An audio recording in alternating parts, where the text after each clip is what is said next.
why is the run defense struggling so badly? You know, that's something I definitely have gone back the last 72 hours and looked at. You know, we had some time. I went back and looked at all 4 games, and you know, it's not one thing that you can pinpoint. You know, I just went back again this morning and watched, you know, all 42 runs from Thursday night, and it's not one thing. It's, you know, it's one thing on this play, it's another thing on this play. Then you know, you have 30 runs that you play really well. So it's a number of things, but we gotta correct it. We will correct it. You know, we're exploring everything right now, and when we're in one of those games, you know, we have to put our foot down and stop it. So, and it wasn't obviously good enough Thursday night. Okay, so are you equipped to put your foot down? And you know, it was bad last year. Heck, it was bad before you got here, right? I mean, teams had bad run defenses for years now. Yeah. Are you guys? Is the mentality there? Are you equipped to actually do that, personnel-wise? Oh yeah, absolutely. You know, but I think when you're in a type of game like that, you do have to, you know, be able to do something structurally, just from a system standpoint, and we can and we will, and when we're in those situations, we have to do it. So those are all things we're working through right now. But it's you know, because every game is different. You know, you're not going to defend 40 runs in every game, but when you're in a situation, when you're in a game like that, you got to be able to have an answer, and you know, it's my job to give our players an answer, and we will moving forward. Joe, how big of it or not big of an adjustment is it in your system to just say we are going to put an extra emphasis, maybe put an extra guy in there to stop that? Oh, well, I mean, from a personnel standpoint, you're talking about? More from the way you want to play from a scheme standpoint. Well, I mean, if you watch the tape, we have, you know, we had different personnel groups, we had different fronts, we had different coverages. I mean, we absolutely can do that.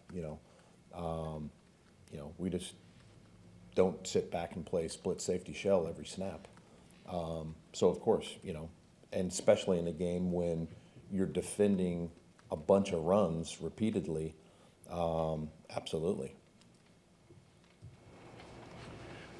Is there a way to get, you had on the one touchdown run, they had to play for like the 6, and you had your nickel personnel, and then boom, they just go right to the line and run it. Is there a way to somehow avoid that? What can you do there?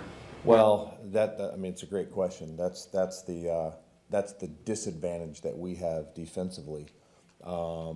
You know, because when they don't sub, it makes it hard for us to sub, obviously, especially, you know, the further you get down into the maroon zone and the red zone, it's hard to substitute anyways from a defensive perspective. But they did a really good job of that.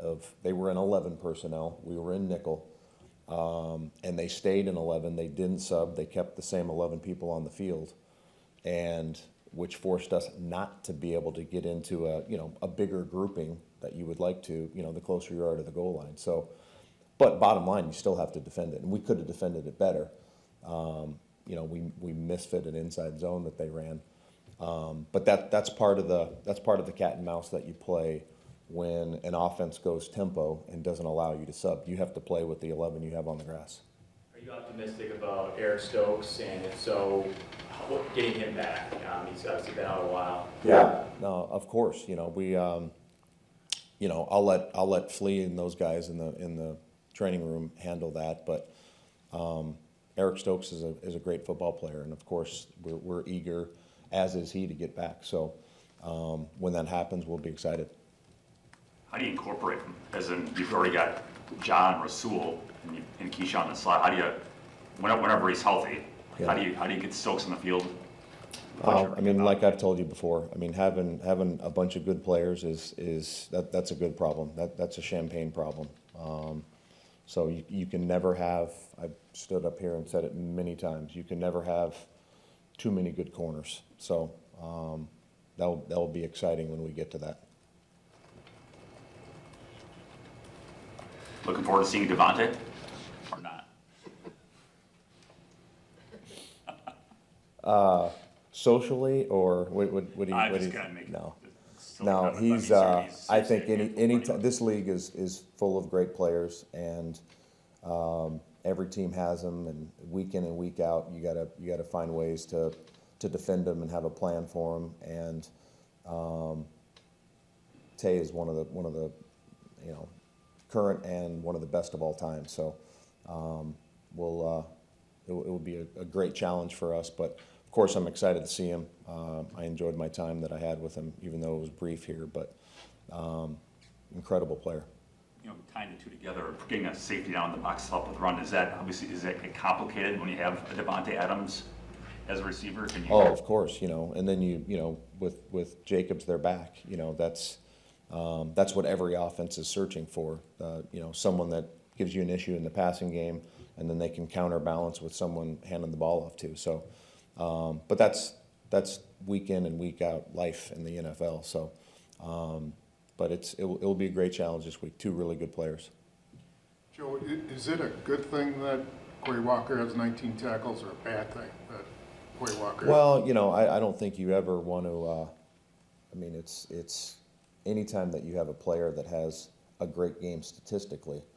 You know, I never want to take away from that, because Quay's playing really good football for us right now. You know, but again, I think you go back to when you are defending 40+ runs in a game. You know, I think Quay played really, really well. I think Quay's played very well all season. So I'm never going to take away from a guy statistically having a great game, because we didn't play well collectively.